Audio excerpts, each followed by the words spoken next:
Mapagpalang umaga sa ating lahat mga kapatid. Purihin ng Diyos. Tayo po'y nagkita-kita muli. Kabayan natin ang ating kapatid. Sabihin natin, nagagalak akong nakita kita muli. Amen. Praise God. So tayo na po yung umupo. Okay. Praise God. Last Sunday mga kapatid, no, ang ating sinimulang topic ay patungkol sa repentance. Lahat ay magsabing repentance. Repentance. Amen. Praise God. So, sinabi dito sa ating notes, mga kapatid, ako saan pinapahayag ng mga talata tungkol sa pagsisisi. Sinong hindi nakakaalam ng Acts 2:38? Praise God. Sinong nakakaalam naman ng Acts 2:38? Amen. Praise God. Sabay-sabay natin basahin. Acts 2:38, then and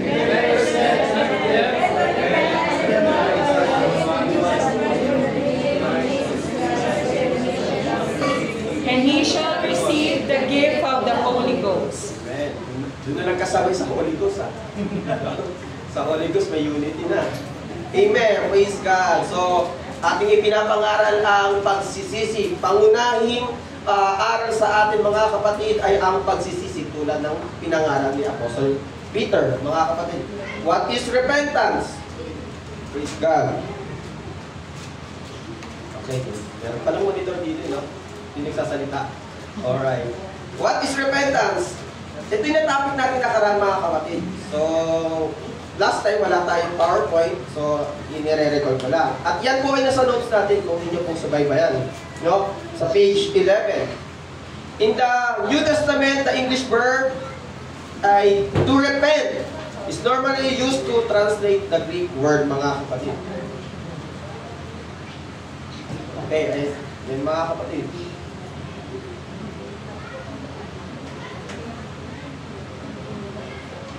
Okay. And then, ang Greek word niyan ay metanoin, na ibig sabihin ay meta, two words. Meta, ibig sabihin after, beyond, or change. And second word is to think, to perceive, to understand. Amen. So, praise God. Ang lahat na nagsisisi ay nakakikitaan ng pagbabago. Amen. Kaya ang pagsisisi mga kapatid ay nakikita sa isang Kristiyano. Bakit? Merong pagbabago magaganap talaga sa taong sumusunod sa Panginoon, sa taong nagsisi sa kanyang pagkakasala. Amen. Praise God. So, nire-recall mo lang mga kapatid. And then, sabi, who preach repentance? Sino ang mga nangaral ng pagsisisi? Mahirap nga naman talagang ituro sa church kung wala namang sa Bible na nagturo rin ang patungkol sa pagsisisi. Sa Bible, mga kapatid, unang nagturo ay ang ating Panginoon. Ayan, sa ating talata. Ang sinasabi, now after that John was put in prison, Jesus came into Galilee, preached the gospel of the kingdom of God. And 15, ano sabi? And saying, the time is fulfilled, at the kingdom of God is at hand. Ang kaharian ng Diyos ay malapit na. Repent ye and believe the gospel. Magsisi at maniwala, manampalataya sa aral ng ating Panginoon. Praise God. So, praise God. Inihahanda ng Diyos ang kaharian niya na merong ring response sa atin. Amen. Nasusundan nyo? Inihahanda ng Diyos ang kaharian niya na merong ring action na dapat gumaganap sa atin. Kasi mga kapatid, walang saysay ang kaharian ng Diyos kung tayo naman ay hindi rin magsisisi. So, sino ang pagmamana ng kaharian ng Diyos kung walang pagsisisi? Kaya sabi niya, repent. Merong pagsisising magaganap. Amen. Alright. So, believe the gospel. And then, pangalawa si John. Apostle John. Tinuri niya Apostle John ang pagsisisi. Amen. So, hindi natin pwedeng itanggi na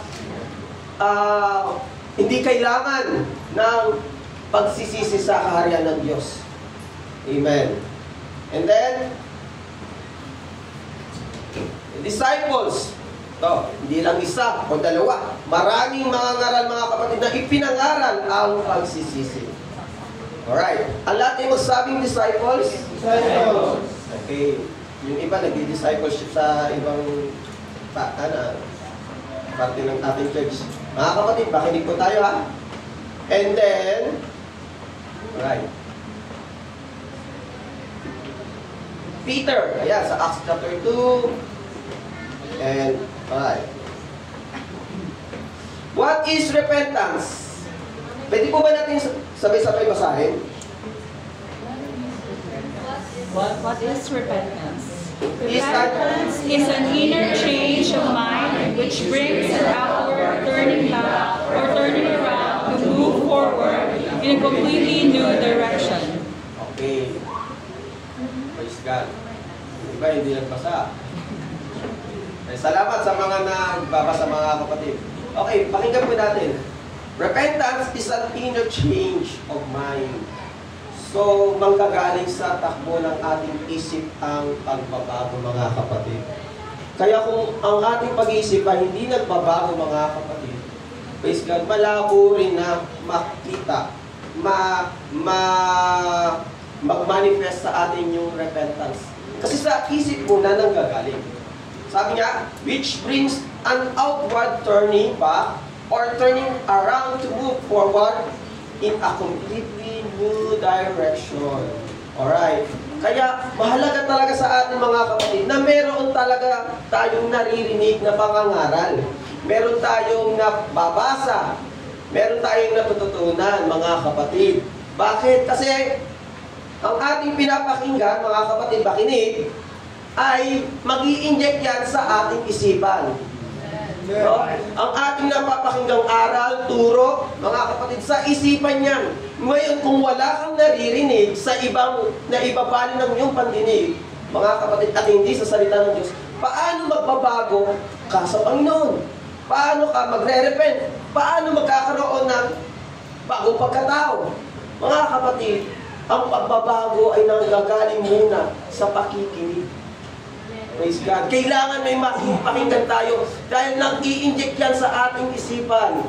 And then, kapag tayo ay nasaklaw na, mga kapatid, ang ating isipan ng mga salita ng Diyos, praise God, and sabi na, ay ito ay completely na mayroong pagbabagong direksyon. Bakit? Kasi sa ating isipan ng galing, mga kapatid, ito ngay sinasabi ng Biblia, na kung saan sa Joshua chapter 1 verse 9, 8 and 9, na sinasabi doon, mga kapatid, na kailangan i-meditate ang salita ng Diyos. Okay. Ang hirap mag-meditate ng mga kapatid, lalo na kapag marami kang problema. Siyempre, isipin mo sa halip ng Word of God, Acts chapter 2 verse 38, nakikita mo mga bills. Sa halip na Word of God, ang babasahin mo, Biblia, ang nakikita mo, mga kapatid, listahan na dapat mong bayaran. At yan yung kapaloob sa ating isipan. Ngayon, kapag Word of God, mga kapatid, naglalaban yan. No? Hindi lang sa mga magulang, mag-isa sa estudyante, sa halip na Word of God ang ating nasa isipan. Diba? Sa school activity at ano pa man, mga kapatid.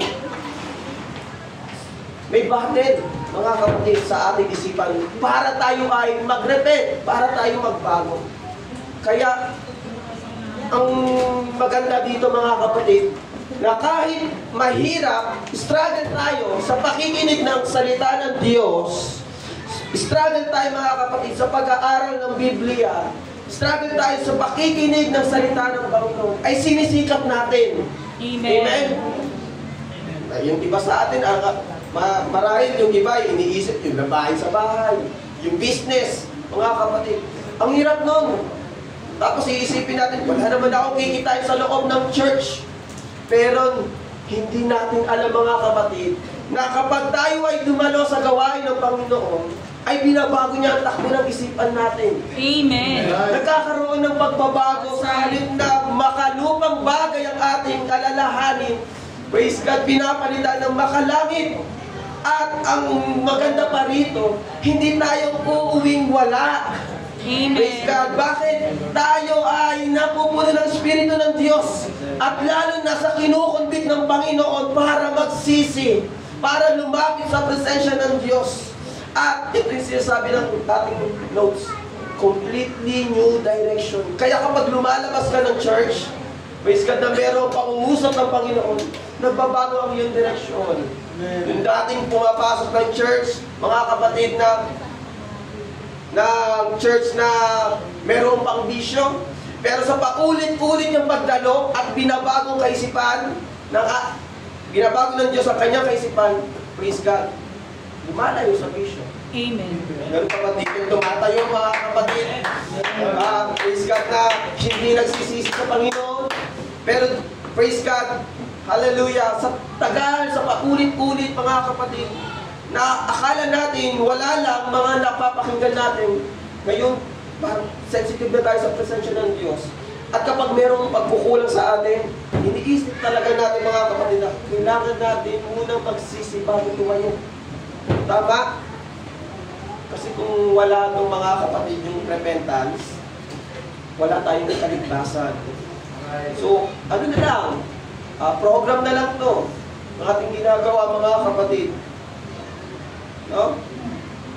Praise God. So, sa pagsisisi, mga kapatid, ay merong completely new direction. And then, what is repentance? Tandaan natin to, repentance is not optional. Optional. So, hindi pwedeng pwedeng mawala ang repentance. Ang repentance, mga kapatid, ay napakahalaga. Hindi pwedeng baliwalain. Dito optional. And then, repentance is a gift from God. Tandaan na? And then, repentance prepares the heart. Right. And sin separate us from God. Sa notes natin yan, mga kapatid. Isaiah chapter 59 verse 2, ano sabi diyan? Dahil sa kasalanan, pinaghihiwalay tayo. At ang Diyos, hindi tayo pinapakinggan dahil sa kasalanan. Praise God. Sineseparate, pinaghihiwalay tayo ng kasalanan, mga kapatid, sa pagitan ng Diyos at sa tao, mga kapatid. Okay. So, napakalaga para ma-break yung sin. Yung nagseseparate sa atin, mga kapatid, sa pagitan natin at ng Diyos. Napakahalaga ng pagsisisi. At ang kagandahan yun, sabi sa ating devotion, walang excuse sa failure. At marahil ang ibang failure dun ay yan ay sin sa harapan ng Diyos. No? Hindi lang failure sa pang-personal na buhay, no? Sa Bible, mga kapatid, merong mga failure na nahulog sa kasalanan. At isang example sa ating devotion leader, si King David. Hari. At kilala siya bilang a man after God's own heart. Tama? Si David ay malapit sa Diyos, sa puso ng Diyos. Pero, nahulog sa kasalanan. Hari. Kaya, wala pinipili ang kasalanan. Amen. Praise God. Amen. Hindi porket malapit ka sa Diyos, invulnerable ka na sa kasalanan. No. Right. Walang pinipili. Kahit sa loob ng church, walang pinipili ang kasalanan. Kaya naman, yung kasalanan na yan, mga kapatid, kung pwedeng yan tumalab, pwedeng mahulog ang isang tao, kahit ang pinakamalapit na tao sa harapan ng Diyos, praise God, ang ganda ng tata ng Panginoon. Ngayon, ang Diyos, wala rin pinipili kahit anong estado mo. Kung mahulog ka, kung nagkasala ka, nagkulang ka sa Panginoon, dumaan ka sa pagsisisi. Praise God. Kailangan nating magsisi, mga kapatid. Kung tayo ay may pagkukulang sa Diyos. Repentance. Alright. So, okay. Yan ako na, mga kapatid, skip ko na. Yan is yung topic natin last Sunday, remorse and repentance. Ang remorse, a deep feeling of regret or guilt over sin. Regret. Yung nagsisi lang mga kapatid, hindi, walang pagbabago yun. No? Nagsisi kasi nagkamali. No? Dapat hinusay niya pa sa pagkakamali, sa kasalanan. Parang ganun yung pinaparating mga kapatid. And then sabi, focus on feeling sorry. Ayan, may not lead to change. Hindi direct, papunta sa pagbabago. Can lead to despair or self-pity. Tulad nino, ni Judas. Diba? Ang pagsisisi niya, regret, ay hindi nag-lead sa kanya ng pagbabago. Kaya, siya ay nagpatiwakal. Okay. But yung repentance, ito yung magandang example. A complete turning away from sin and turning toward to God. Paglayo sa kasalanan at paglapit papunta sa Diyos. Praise God. Kaya kapag tayo po ay lumalapit, tayo po ay nagkasala, pero hindi tayo lumalapit sa Diyos, hindi pa yan repentance. No? So, ang repentance, nilalapit mo ang sarili mo sa Diyos at paglayo sa kasalanan. Focus on changing direction and life. Amen.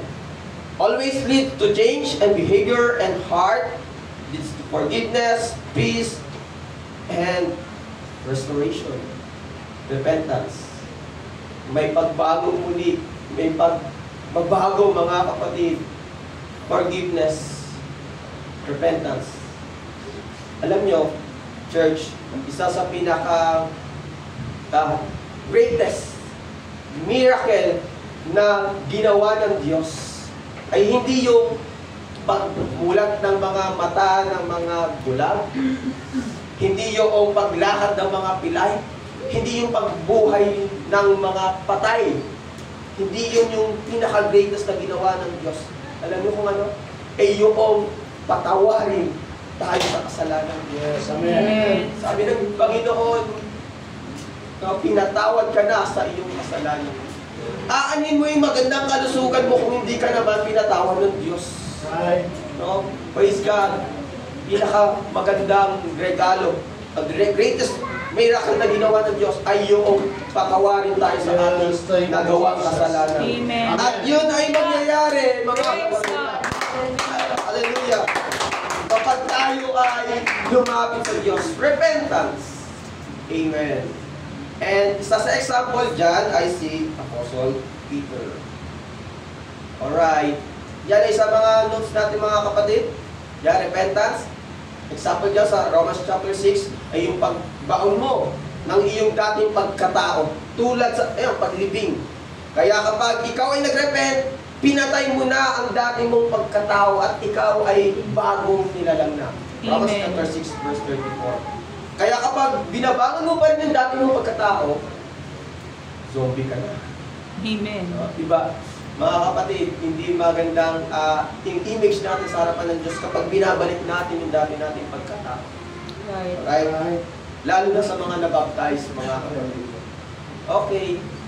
Sa notes natin, ayan mga kapatid, merong true or false. Napapansin nyo ba? Nababasa nyo? Praise God. Sa notes natin, meron dyan true or false. Okay. The act of repentance is optional. True or false? False. Very good. Sunod, repentance is a gift from God. True or false? True. Meron truths. Okay. Dinadaya niyo pati saan na, True. Okay. 3. When God gives us repentance, we realize that our action and attitude are a personal matter. True or false? Kumina na. Sure. Okay. False. Okay. 4. Listen natin. We suddenly realize we have not only hurt ourselves, and others, we have offended God. True. Galing naman mga kapatid. Next, repentance was considered so basic in the New Testament. Every teacher introduced the gospel with a command to be baptized. True or false? True. False. False yan kasi to repent. Okay, Jesus gave a beautiful example of repentance in his parable, the Good Samaritan. False. God, hindi na tayo sumasagot. False yan. False. Hindi good sa Samaritan. Prodigal. Repentance is first. Repentance is the first an inward decision. True or false? True. Alright. Dahil pala dito, repentance is the sinner's first. True. First need to be in harmony.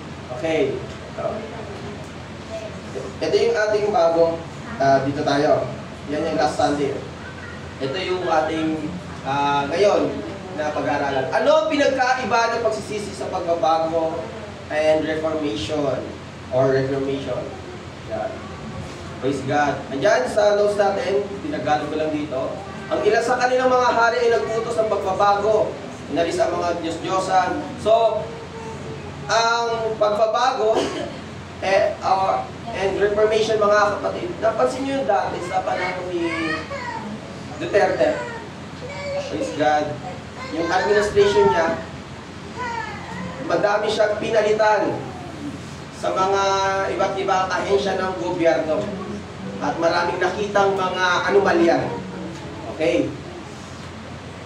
Yun ay tinatawag na reformation, mga kapatid. Bakit? Praise God. Kasi yun yung totally na pagbabago sa kanyang administrasyon. Mula sa pinakamataas hanggang sa pagbabago. Kasi kung may maiwan pa rin, mga kapatid, kung hindi niya papalitan, mga kapatid, praise God, magiging apektado yung iba pang parte ng ahensya ng gobyerno. At nandun pa rin ang dati. So, walang pagbabago. So, ganun rin sa ating buhay. Kung tayo ay naglilingkod sa Diyos, hindi nireforma, mga kapatid. Katulad niyan, nagbabasa nga tayo ng Bible, pero ang galing pa rin natin magbura. Meron pa tayong tinatagong kasalanan, mga kapatid. Praise God. Yan yung sinasabing ng Panginoon na, praise God, na kinakailangan nating ilibing, mga kapatid. Kailangan natin ibaon, kailangan natin talikuran. Dahil ang pagbabago sa Panginoon ay buong, mga kapatid. Sinasabi ng Biblia na ingatan ninyo ang inyong katawan, kaluluwa at espiritu. So, walang extended sa ating paglilingkod sa Panginoon sa tatlong component ng ating buhay. So, lahat yan, mga kapatid. So, in example dito, mga kapatid sa Old Testament, yung pag-reforma. And then, sabi, maayos kang tignan sa panlabas, ngunit walang pagbabago sa kanilang puso. Hindi kailan masisiyahan ng Diyos hanggat hindi naalis ang ugat ng kasalanan sa puso at nababago ang ating buhay. So, puntirya talaga sa paglilingkod natin sa Diyos. Puntirya ng kaaway ay ang ating puso, mga kapatid, na kung saan may mga parte sa puso natin na hirap tayong i-surrender. Kaya naman, tinuturo sa ating Sunday School na yung ugat ng kasalanan ay kailangan talagang mapuntirya. At ito ay mabago. Praise God. Nang sa ganun, mga kapatid, hindi tayo hirap na lumapit sa Panginoon. Okay? Ang reformation or reformasyon ay nagbabago lamang sa panlabas o sa masasamang gawin na nakikita ng tao. Ang pagsisisi ay nagbabago ng puso. And then sabi, mahalaga, bakit mahalaga na tayo ay magsisi? Pwede ba nating basahin sabay-sabay? Ready, go! Naalis na ng Diyos na maunawaan natin ang bigat at kabigatan ng kasalanan.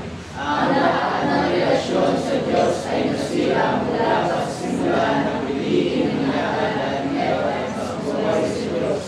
Ang tao ay hindi makakatas sa loob ng Diyos, ngunit nawala ang kanyang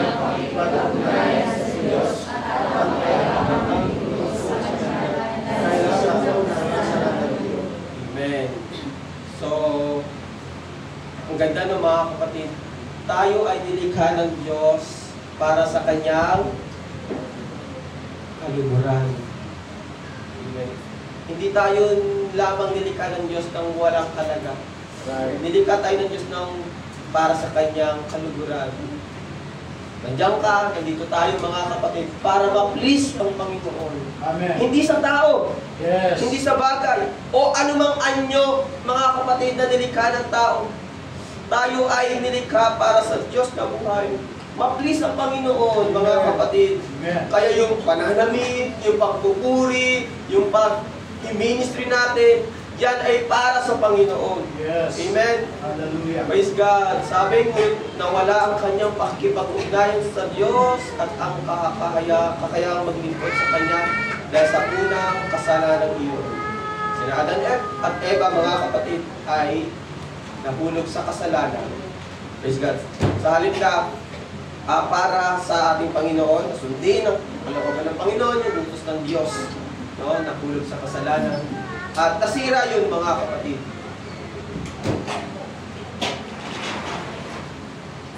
Okay. Ang pagsisisi ang ating unang hakbang upang tayo po ay makabalik sa Diyos. Praise God. Dahil ang Diyos ay ganap na banal, hindi niya matitis ang presensya ng kasalanan. Yung sinasabi ng Isaiah 59, hindi talaga pwedeng ipaglapit, ipagsama na ang tao ay nagtaglay ang kasalanan at ang kabanalan. No? Sa makasalanang kalagayan ng tao, hindi niya maaaring direktang lumapit sa Diyos at tanggapin niya. So kaya, merong ginagawa ang Diyos na tayo ay tinuturuang magsisi. Kinukonbit na tayo po ay magsisi, mga kapatid. Amen.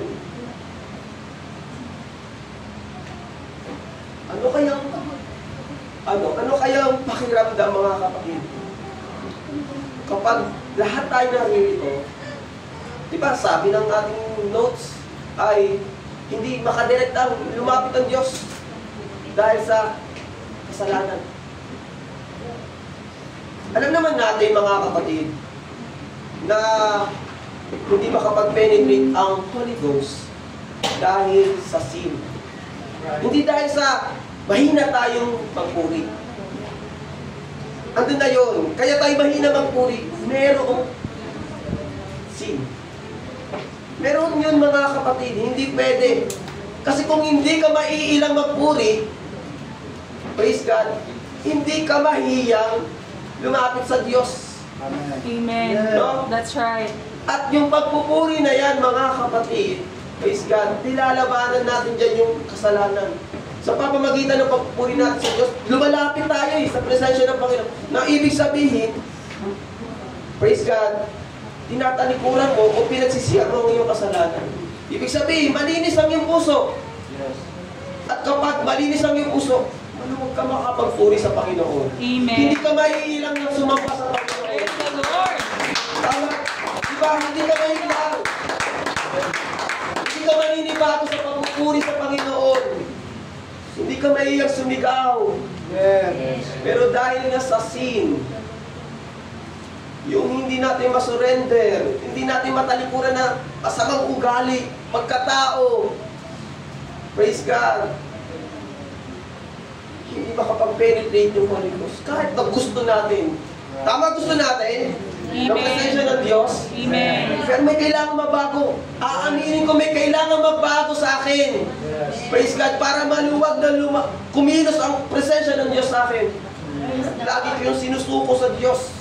Hinihingi ko ng tawad. Kahit na madaling araw, mga kapatid, hallelujah, kapag kinausap ka ng Diyos, mapapansin mo, mga kapatid, na ang Diyos tumutulong rin na pagsisihan natin ng ating kasalanan.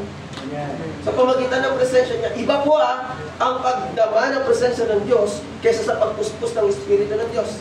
Right. Iba yun. Yung madama mo, hindi, ano yun, nagko-convict pa lang yun. Pero kapag ang presensya ng Diyos, na-filled ka ng Holy Ghost, praise God, merong senyales na magsasalita ka ng iba't ibang wika. Amen. Hindi mo mapipigilan yan. At mararamdaman rin yan ng katabi mo. Dahil ang presensya ng Diyos ay banal, mga kapatid.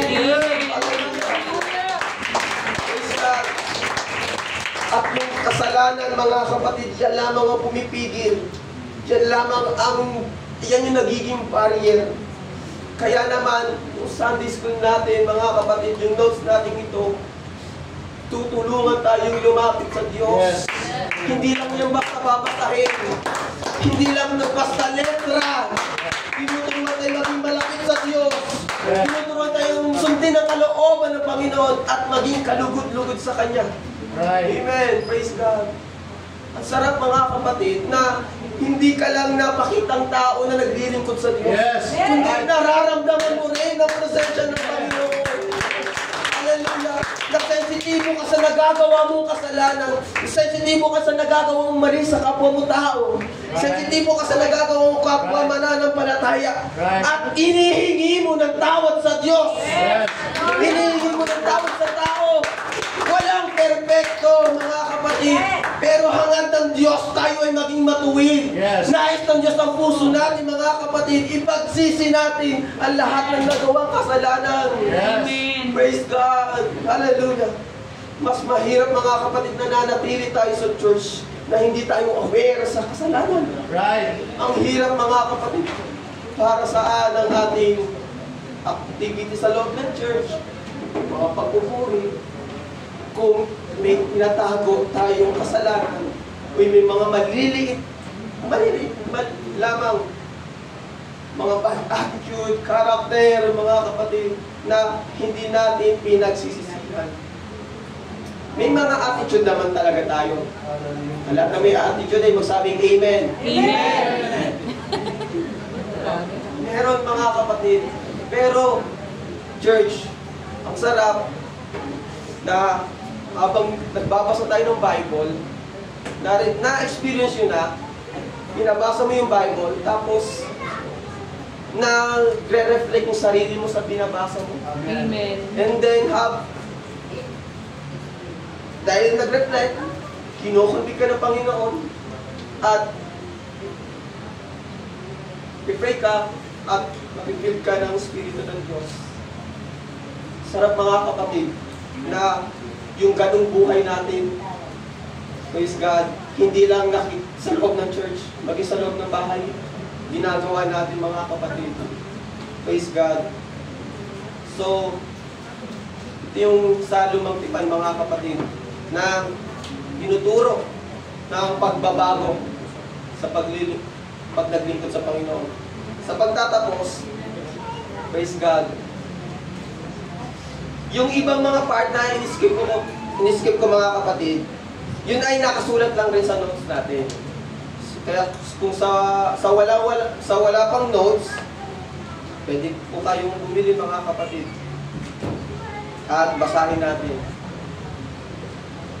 2 Corinthians chapter 5 verse 21, sabay-sabay po natin basahin. Yaong hindi nakakakilala ng kasalanan ay kanyang inaring may sala dahil sa atin, upang tayo ay maging sa kanya katwiran ng Diyos. Sino itong tinutukoy, mga kapatid? Yung hindi nakakilala ng kasalanan, kanyang inaring may sala. Jesus. Amen. Yung Panginoong Jesus na walang kasalanan, di kailanman nagkasala, mga kapatid. Praise God. Pero, hallelujah, itinuring, sabi niya, maging sa kanya'y katwiran ng Diyos. Kaya, praise God, kapag tayo po ay lalapit sa Panginoon, pagpalagay mo na kinakausap mo ang Panginoon. Praise God. Pagpalagay mo na ang Diyos, mga kapatid, ay ano ko muna, kapag tayo ay mananalangin, pagpalagay nyo na ang Diyos ay hindi lang siya basta Diyos, hari, o mas mataas sa atin. Sipin nyo, mga kapatid, na ang Diyos ay kaibigan din natin. Amen. Isang parte ng pamilya natin, Ama, mga kapatid, na isinusumbong mo ang lahat na meron sa'yo. Kausapin mo na parang kapwa mo, na nilalabas mo ang lahat sa puso mo. And then, yung kasalanan na meron ka, mga kapatid, kapag inilapit mo sa Panginoon, sabi, praise God, upang tayo maging sa Kanya'y katwiran. Sa Panginoon yun, Jesus, siya yung magiging katwiran natin. Kaya, pag hiningi natin ng tawad sa Panginoon, praise God, hallelujah, tayo po ay patatawarin ng ating Panginoon ba, mga kapatid. Sabi ng John chapter 1, 1 John chapter 1, verse 9, na praise God, na kung sino man ang lalapit sa Panginoon at magsisi, siya po ay tapat na tayo po ay patatawarin, mga kapatid. Ang Diyos ay ibinibihis natin. At kung sino man ang lumalapit sa Panginoon, mga kapatid, hallelujah, sa harapan ng Panginoon, pinaturing tayong mga kapatid na kanyang mga anak. At sino mang anak ng Panginoon, mga kapatid, hallelujah, hindi niya nahahayaang magkasala, hindi niya nahahayaang mapahamak, mga kapatid, dahil tayo ay tinuring anak ng ating Panginoon. Hallelujah. Kaya salamat sa Diyos, merong nag-ako ng ating mga kasalanan, merong nagpatawad ng ating mga kasalanan. Salamat sa Panginoon. Hallelujah. Hallelujah. Hindi mapapago ng history, mga kapatid, ang ginawa ng ating Panginoon. Hindi lang yung pagbuwis ng buhay. Praise God. Hindi lang yung basta eksena, mga kapatid. Ang ginawa ng Panginoon ay iligtas ang lahat ng makasalanan. At narito tayo, mga kapatid, diligtas ng Panginoon. Salamat sa Diyos. Purihin natin ang Panginoon.